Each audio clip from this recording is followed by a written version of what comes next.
우리는 모두 어머니 아버지의 추억들을 다 가지고 살고 있습니다. 저희 어머니 돌아가신 지 벌써 7년 넘어가고 있는데 어머니는 여러 가지 일화를 우리에게 남기셨습니다. 이야기도 잘하셨지만 특별한 부분도 많이 있었습니다.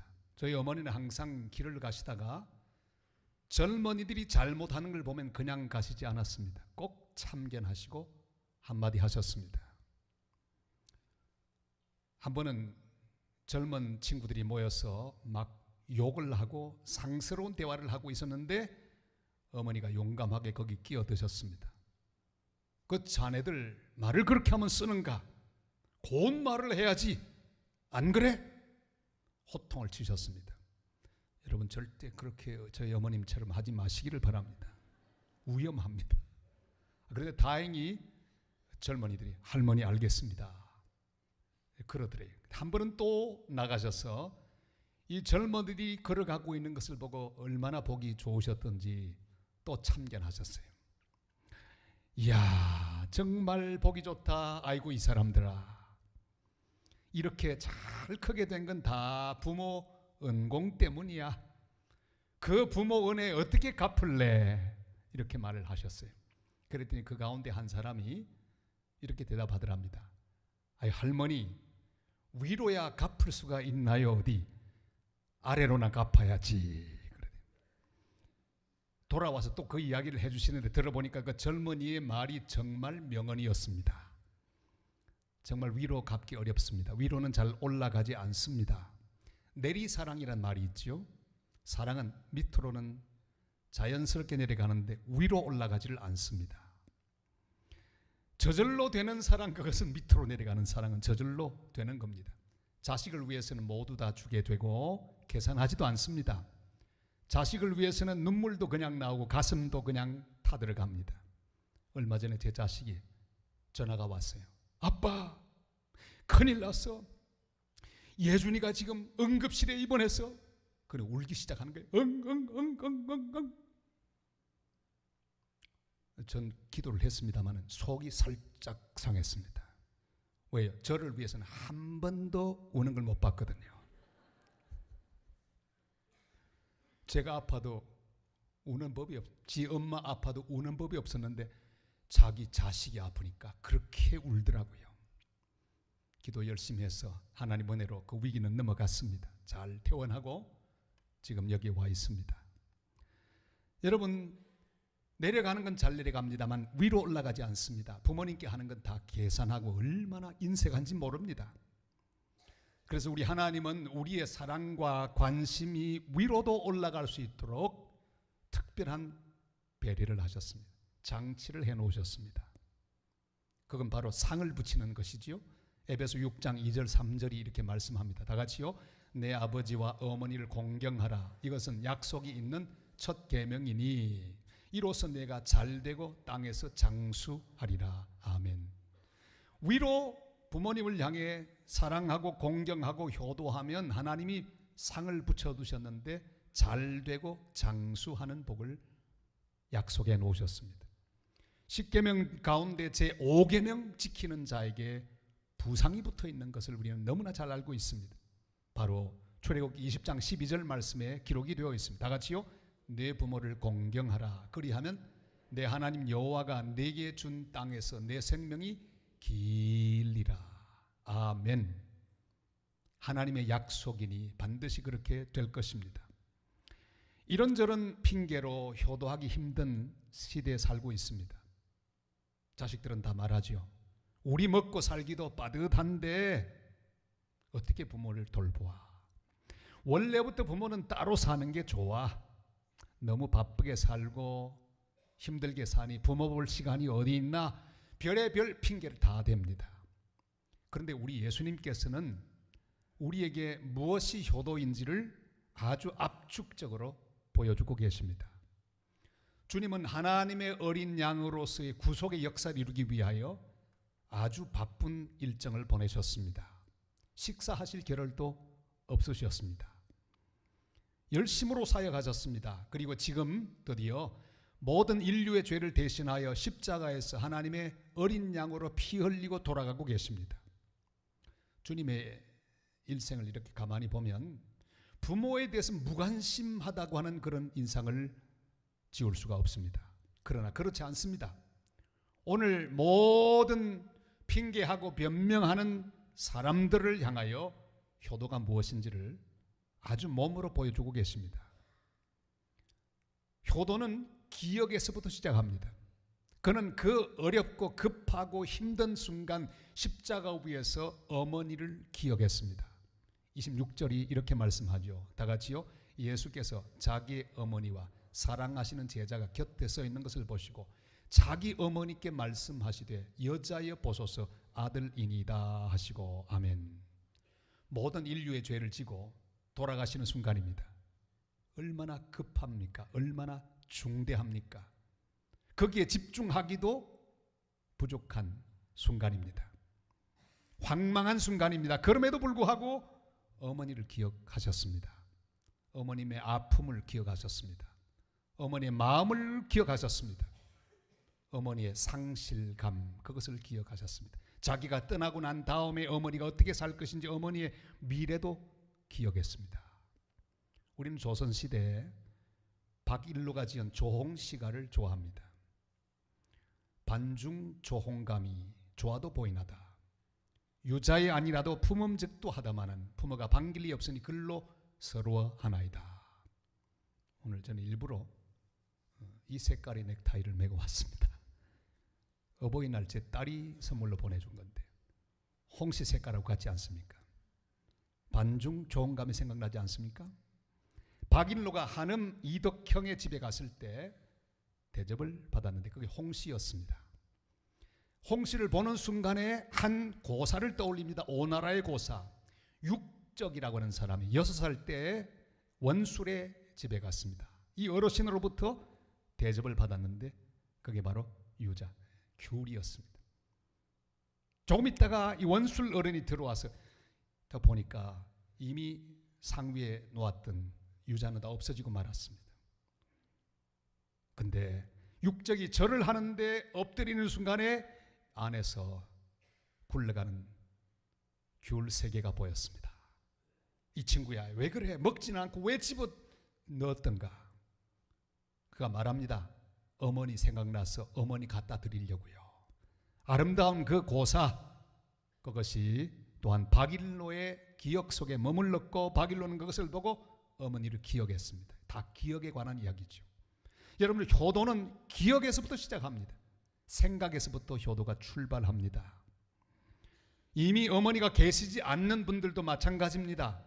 꼭 살아있는 부모님만 기억하는 게 아니라 돌아가신 어르신들도 기억해야 합니다. 그들이 남긴 교훈을 기억해야 합니다. 그들의 신앙적인 유산을 기억해야 합니다. 저는 배추나 상치만 보면 어머니를 기억합니다. 저희 어머니는 싸는 걸 그렇게 좋아하셨어요. 쌈으로 시작하고 쌈으로 마칩니다. 김치도 그냥 젓가락으로 드시는 게 아니라 절대 자르지 않고 포기김치 그대로 손 위에 얹어가지고는 밥을 싸서 그렇게 드십니다. 그래서 상치만 딱 보면 어머니 얼굴이 거기 딱 떠오릅니다. 여러분, 기억하시는 것으로 출발해야 합니다. 그들의 사정을 헤아려야 합니다. 그들의 안녕을 걱정해야 합니다. 그들의 불편함을 기억해야 합니다. 중국은 법적으로 적어도 2달에 한 번씩은 아버지 어머니를 찾아뵙도록 되어 있습니다. 누구든지 2달 넘었는데 자식이 안 찾아본다 그러면 고소하면 이 자식들은 잡혀가서 벌금 내야 합니다. 이게 좀 너무하다고 하는 생각이 들기도 합니다. 자주 전화해야 합니다. 자주 연락해야 합니다. 저희 집은 아이들에게 중대한 법 하나를 공포했습니다. 적어도 일주일에 한 번은 전화할지니 전화 안 하면 죽으리라. 얘들이 바쁘다 보니까 한 달 가도 전화 안 할 때가 많아요. 제가 어느 날 그랬습니다. 한 주에 한 번은 듣기를 원한다. 월요일 되면 항상 전화가 옵니다. 전화가 오는데 오래 기다리지 않고 뚜뚜뚜 몇 번 하다 그냥 끊어버립니다. 왜요? 전화하기는 했으니까요. 그러나 그렇게 억지로라도 전화하면서 서로 주고받는 가운데 부모 자식 간의 정이 두터워지는 것을 저는 경험했습니다. 그러다가 10계명을 쭉 보는데 하나님의 은혜가 임했습니다. 아하, 안식일을 기억하여 그날을 성일로 지키라, 아무 일도 하지 말라고 명령하신 하나님 아버지의 마음이 이해가 됐습니다. 아하, 우리가 보고 싶으시구나. 적어도 한 주에 한 번은 시간을 비워서 나를 만나러 오라. 나와 만나고 내가 주는 은혜를 받고 내가 주는 양식을 먹어라. 아버지의 마음인 것을 저는 깨달을 수 있게 되었습니다. 사랑하는 여러분, 이미 부모님을 천국으로 보낸 자들도 잊지 말아야 합니다. 부모님의 교훈을 기억해야 합니다. 남긴 말씀들을 기억해야 합니다. 시인 신달자 씨는 불편할 때마다 꼭 어머니를 기억합니다. 그의 시 사모곡에는 이런 내용이 나오죠. 길에서 미열이 나면 난 하나님 하고 부르지만 자다가 신열이 끓으면 어머니를 불러요. 아직도 몸 아프면 날 찾냐고 쩌쩌쩌 혀를 차시나요. 아이고 이 꼴 저 꼴 보기 싫다시며 또 눈물 닦으시나요. 나 몸 아파요. 어머니 오늘은 따뜻한 명태국물 마시며 누워있고 싶어요. 어머니를 기억했습니다. 여러분 꼭 불편할 때만 기억하는 부모님이 아닙니다. 부모님의 희생을 기억하고 사랑을 기억하고 믿음을 기억해야 합니다. 요셉의 후손들은 요셉을 기억했습니다. 그리고 애굽을 떠나는 그 바쁜 순간에도 요셉의 유고를 메고 출애굽했습니다. 그리고 가나안 땅에 묻어드렸습니다. 이것이 효도입니다. 부모님을 기억하는 성도들이 되시기를 바랍니다. 어떤 형편에 있든지 기억하며 응답하는 복된 자녀들 다 되시기를 주님의 이름으로 부탁을 드립니다. 예수님은 속죄의 붉은 피를 흘리시고 계시는 갈보리 십자가 위에서도 어머니를 기억했습니다. 그러나 기억으로 끝나지 않았고 기억할 뿐 아니라 그를 위해 대책을 세우셨습니다. 어머니를 가장 잘 돌볼 수 있는 사람이 누굴까? 그걸 생각했습니다. 그가 가장 믿고 신뢰하는 사랑하는 제자 요한에게 어머니를 맡기면서 보소서 아들입니다. 그렇게 말씀하셨습니다. 우리 주님 마지막 입고 계시던 그 옷도 로마 병정에 의하여 제비뽑아 나누어지고 말았습니다. 주님의 수중에는 한 푼도 없었습니다. 남긴 돈도 하나도 없었습니다. 어떻게 어머니를 부양합니까? 그러나 돈은 없어도 다른 건 있었습니다. 네트워크가 남아 있었습니다. 사람이 남아 있었습니다. 돈보다도 완벽한 대책은 사람입니다. 믿을 만한 사람에게 맡기는 것, 이게 얼마나 중요한지 몰라요. 예수님의 남동생도 있고 여동생도 있었습니다. 캐톨릭은 이것을 부정하지만 성경에는 그대로 나오죠. 예수님 남동생들이 있었습니다. 그리고 여동생도 있었습니다. 그러나 그들 중 아무에게도 어머니를 맡기지 않았습니다. 우린 짐작해 볼 수 있습니다. 믿을 만한 동생 하나도 없었다는 사실을 알 수 있습니다. 여동생도 남동생도 어머니 맡겼다가는 어머니 제대로 수발 못할 것이다. 그런 확신이 우리 주님 마음속에 있으셨던 것 같습니다. 자식 가운데도 믿을 수 없는 자식이 많습니다. 요즘 부모 때리는 자식이 늘어갑니다. 자식이 부모를 학대하는 거예요. 1년에 부모 학대로 고소하는 건이 3,500건입니다. 그러니까 고소 안 한 것까지 합치면 수도 없이 몇만 건이 되겠죠. 예수님의 동생들이 어머니를 학대했다는 말씀은 아닙니다. 그러나 믿고 맡길 사람이 없었던 것은 분명합니다. 그 가운데 가장 믿을 만한 제자는 바로 요한이었습니다. 요한이 어디에 있을까요? 최후의 만찬이나 이 12제자 그림을 이렇게 보면요, 대번에 찾을 수 있습니다. 누가 요한일까요? 머리를 보면 압니다. 무슨 그림이든지 여러분 유럽의 성당을 가서도 이런 그림이 나타나거든. 요한을 대번에 찾을 수 있는 방법. 그 머리를 주님 품에 이렇게 기대고 머리를 기대고 있는 사람 그 요한입니다. 저기 요한 나왔죠. 주님의 사랑받는 제자, 가장 아낀 제자, 애제자였습니다. 수제자는 베드로였지만 애제자는 요한이었습니다. 다른 제자는 다 도망갔습니다. 그러나 요한은 마지막 십자가 지시는 그 순간까지 도망가지 않고 끝까지 따라갔습니다. 이 정도 돼야죠. 의리 있는 제자가 돼야죠. 마지막 순간까지 거기 있었습니다. 주님의 죽음을 끝까지 지켜본 제자입니다. 주님의 입에서 나오는 5번째 말씀과 6번째 말씀을 들은 유일한 제자입니다. 내가 목마르다 다 이루었다. 12제자 가운데 요한만 그 말을 들었습니다. 이만하면 믿을 만한 사람이라고 말할 수 있겠죠. 여러분, 효도는 말로만 되지 않습니다.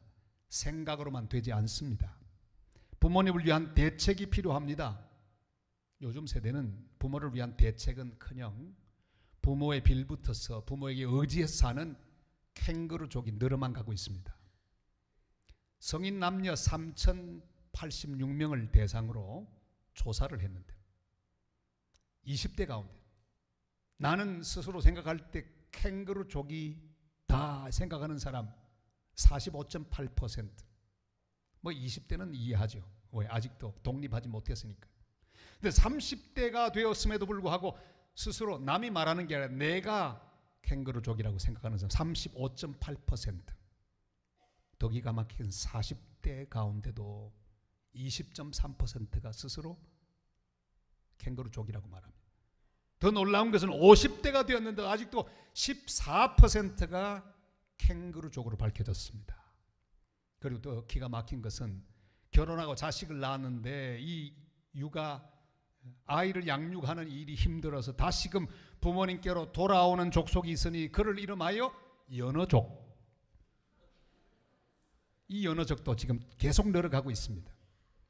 이런 사회적 현상은 정상적인 모습이 아닙니다.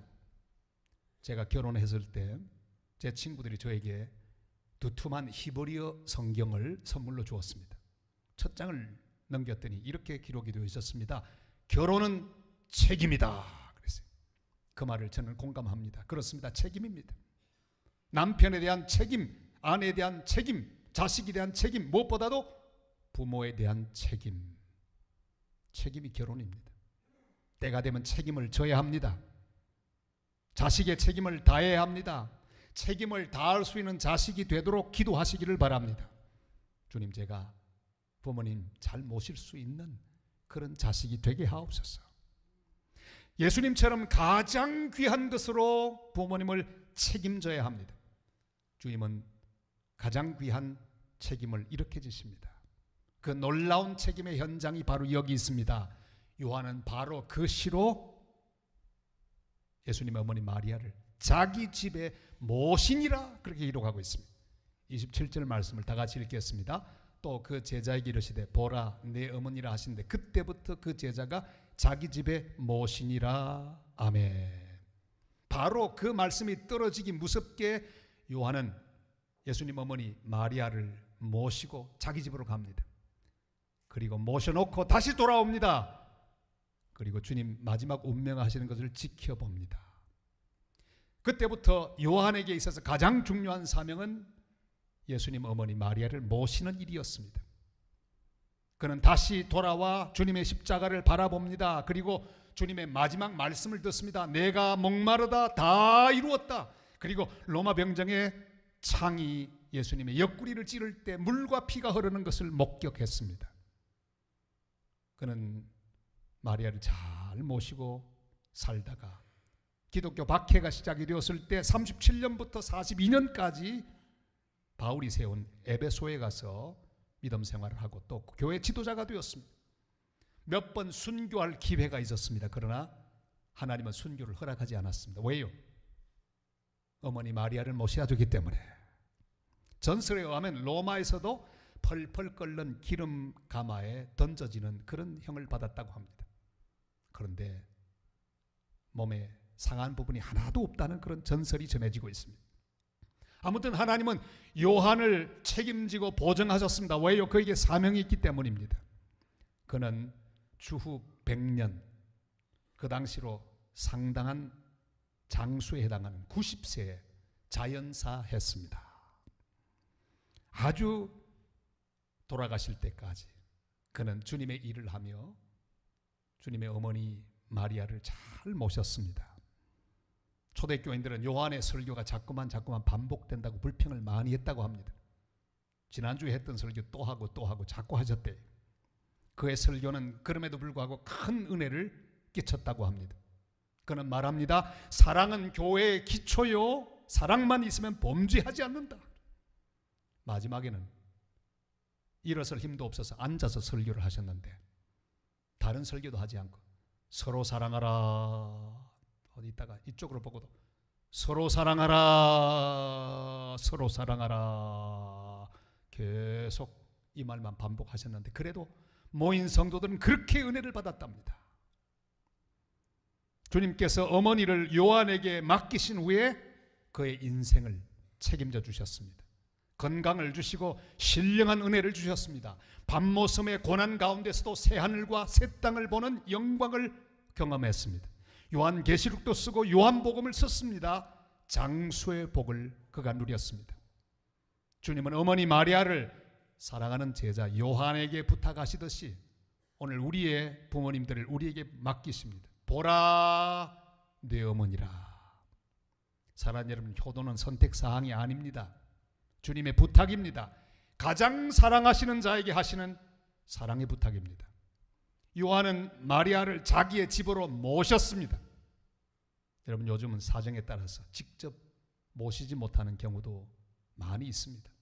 그러나 중요한 것은 내 마음의 자세는 요한이 마리아를 집에 모셨듯이 모시는 마음으로 부모님들의 마지막까지 살펴드리고 또한 돌보아 드려야 하는 것입니다.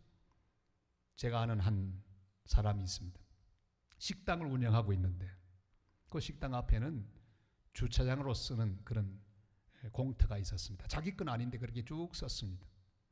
그 주차장만 사면 이 식당 운영에 굉장히 도움이 됩니다. 근데 사지를 못하고 있는데 마침 시댁에서 협상이 들어왔습니다. 어머님만 모시면 이 땅을 사줄게. 여러분 어떻게 하시겠습니까? 근데 놀랍게도 그 집 안주인은요, no, 땅 필요 없다, 안 모신다. 결국은 그 땅 다 날라가고 어머니를 모시지 않았습니다. 요즘 세대를 반영하죠. 모시지 않으려고 합니다. 어떤 자식은 부모님을 모시기로 하고 부모님을 설득했습니다. 어머니, 거기 그 땅 그 주시면 제가 돌아가실 때까지 모실게요. 어머니 아버지 잘 모실게요. 그 부모님은 그 말을 믿고 넘겨주었습니다. 10억 어치 땅을 넘겨주셨어요. 그 자식은 그것을 홀랑 받아 먹고는 약속을 지키지 않았습니다. 어떻게 하면 좋겠습니까? 고소해야죠 뭐. 그래 고소했습니다. 누가 이겼을까요? 부모님이 패소했습니다. 자식이 이겼습니다. 왜? 법원의 판단은 이렇습니다. 무슨 일이 있었는지 모르지만 문서가 남아있는 게 하나도 없다. 계약서를 작성하지 않았기 때문이다. 부모가 패소하고 말았습니다. 10억 날라가고 말았습니다. 앞으로 혹시 넘길 일이 있거든 반드시 효도 계약서를 쓰시고 도장 탕탕 찍으시고 공정도 받아놓으세요. 송강정철의 혼민가를 우리는 기억합니다. 아버님 날 낳으시고 어머님 날 기르시니 두 분 곧 아니면 이 몸이 살아실까. 하늘 같은 가엾은 언덕을 어찌 다해 갚으리요. 어버이 살아계실 때 섬길 일을 다하여라. 지나간 후면 애달프다 어찌하리. 평생에 다시 못할 일이 이뿐인가 하노라. 부모님 아직도 살아계신 성도님들 축복입니다. 벽을 지고 누워 계셔도 반신불수가 되어 계셔도 대소변을 받아놓고 계셔도 그분이 살아있는 것은 우리의 축복입니다. 아직도 기회가 있기 때문입니다. 마음을 다해 사랑하고 모시고 섬겨 드리기를 바랍니다. 예수님은 가장 힘들고 어려운 순간에도 어머니를 기억하셨습니다. 그리고 그를 위한 대책을 세우셨습니다.